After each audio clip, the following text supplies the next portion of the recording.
Salam sukacita, shalom. Sekali lagi kita hidup di dalam keadaan yang penuh dengan perangkap. Kita butuh sangat waspada, saudara. Karena ada banyak perangkap dalam hidup ini. Hutang itu adalah sebuah perangkap yang mengerikan. Penyakit itu adalah sebuah perangkap yang membunuh.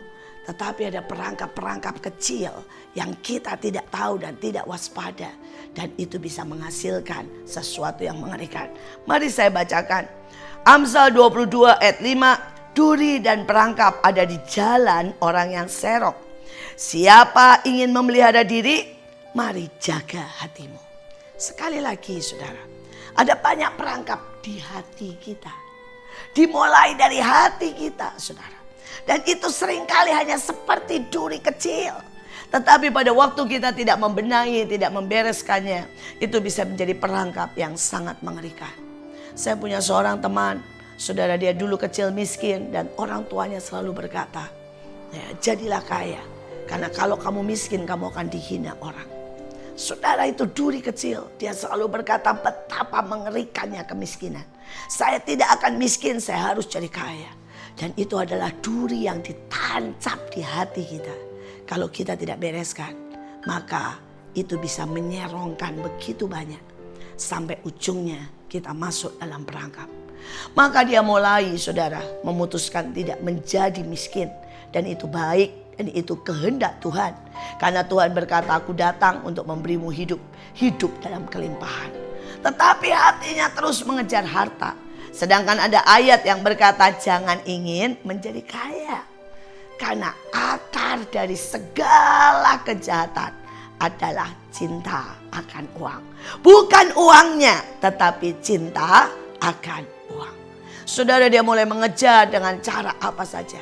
Sampai ada orang yang menawarinya untuk korupsi.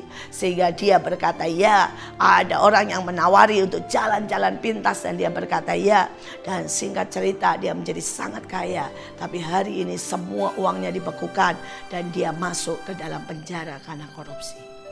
Dia mungkin menghasilkan lebih, saudara, daripada 10M. Tapi itu tidak semua hasil korupsi. Bahkan mungkin korupsinya hanya 1/10-nya. Tapi semua keuangannya disita. Semua dibekukan. Bahkan dia tidak bisa punya lagi account dan normal kehidupan. Saya mau berkata, duri kecil, kemiskinan pada waktu kecil sudah berkembang menjadi infeksi yang membuat dia mencintai uang. Saya tidak tahu apa yang ada dalam hidup saudara. Saudara, seringkali kita berpikir bahwa kita baik-baik saja. Padahal duri-duri kecil itu bisa menghasilkan sesuatu yang sangat mengerikan. Saya punya seorang teman yang lain, ini secara fisik. Saudara, dia terkena duri kecil. Dan ternyata itu mengandung sebuah racun. Dan dia memang punya diabetes. Dan itu dengan sangat cepat membuat seluruh kakinya menghitam. Dan ujungnya dia harus diamputasi. Duri kecil. Kita seringkali berkata, apa artinya duri kecil? Tapi duri kecil pada waktu engkau membiarkan dendam dan kau tidak pernah mengampuni. Itu menjadi duri kecil yang bisa membuat engkau tidak masuk ke surga. Saudara, engkau berkata, saya punya duri kecil. Hanyalah soal mungkin, saudara, kemarahanmu. Tetapi duri kecil kemarahan itu membuat Musa bahkan tidak bisa masuk tanah perjanjian. Saudara, engkau berkata, saya punya duri kecil, suka bermain-main seperti Simpson. Saudara, Simpson dari kecil harus menjadi nasir. Dia dari kecil belajar semua kitab. Dia belajar untuk memerintah karena dia tahu destininya. Dia memerintah 20 tahun menjadi raja yang bijaksana. Tapi duri kecil berkata, saya mau main, saya mau main.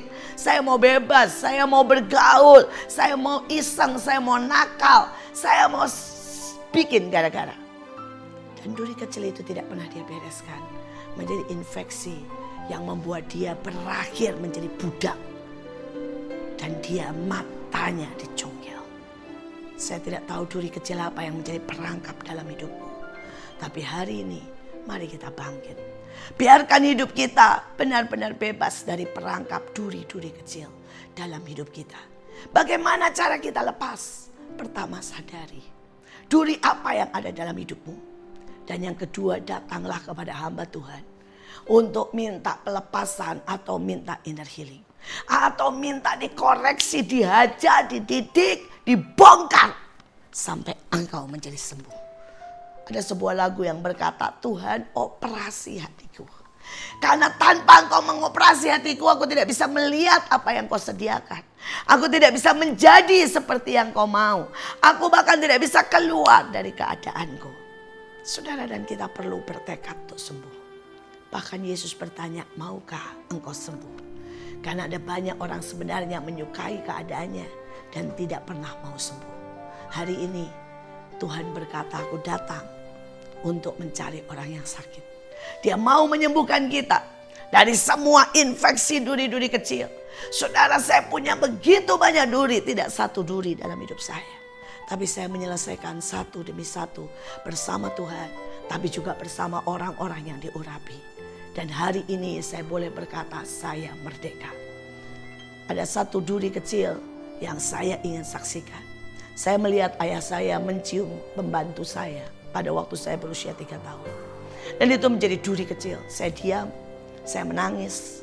Tetapi kemudian sejak hari itu saya memutuskan untuk saya mengambil jarak, saudara, dengan semua orang yang saya cintai. Saudara, hati saya mulai membeku. Dan itu mulai berkembang menjadi sebuah infeksi yang lain. Saudara, saya suka sekali memaki pria tanpa saya tahu. Saudara, setiap kali saya melihat saudara pria melakukan sesuatu, saya berkata, pria bodoh. Percayalah, emosi dia akan membuat dia gagal. Saudara, saya berkata pria selalu kekanak-kanaan, pria seperti anjing yang suka muntahnya dan bla bla bla. Saya begitu banyak, saudara, makian saya tentang pria. Dan saya tidak pernah menyadari bahwa itu adalah duri yang membuat saya terinfeksi. Sampai akhirnya Tuhan berkata dengan sebuah lelucon yang sangat lucu. Dia berkata, saya pria dan kamu tidak akan pernah bisa menyintaiku kalau engkau tidak melepaskan duri itu. Tuhan berkata, engkau kelihatannya anak yang baik, menyintai semua orang, bahkan adik saya semua laki-laki, teman saya semua laki-laki. Tapi saya selalu merendahkan mereka. Saudara, ada banyak orang tidak sadar. Hari itu saya mulai menangis dan berkata, Tuhan cabut duri ini. Cabut duri ini. Dan Tuhan mengampuni saya. Tuhan mau nyuruh saya untuk dilayani. Dan saya memilih datang ke hamba Tuhan untuk dilayani pelepasan inner healing. Saudara, saya ini dari kecil, sejak peristiwa itu saya tidak suka dipeluk sama sekali. Setiap orang berusaha memeluk saya pelan-pelan menghindar. Saya berkata, saya tidak suka dipeluk, saya tidak suka dipegang. Tapi hari itu saya membiarkan diri saya dipeluk dan membiarkan saya dilepaskan. Saya sembuh dan saya bersyukur. Saya memiliki anak-anak laki, saudara, sangat banyak jasmani dan rohani. Dan hari ini saya berkata, jika hari itu saya tidak memilih untuk membuang duri saya, maka saya tidak akan punya keluarga yang sangat diberkati. Saya tidak akan memiliki anak-anak laki saya yang gagah perkasa. Saya tidak akan memiliki pelayanan yang berkembang. Saya tidak akan memiliki kehidupan yang super bahagia. Saya tidak akan memiliki, saudara, sebuah dunia pelayanan yang dipenuhi para pria yang saya bisa bergandeng tangan menyelesaikan kerajaan Allah. Sekali lagi, apapun durimu hari ini, mari bereskan itu.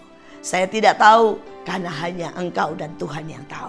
Bahkan kadang-kadang hati kita bisa menipu seolah-olah kita tidak bermasalah. Tetapi saya berdoa berkata, selidiki aku. Seperti Daud berteriak, selidiki aku Tuhan. Jangan biarkan jerat itu membunuhku dan menarikku ke dunia orang mati. Biarlah kita berjerit yang sama. Lepaskan aku Tuhan dari perangkap. Dan biarkan aku menikmati hari-hari yang penuh kebahagiaan. Tuhan Yesus memberkati.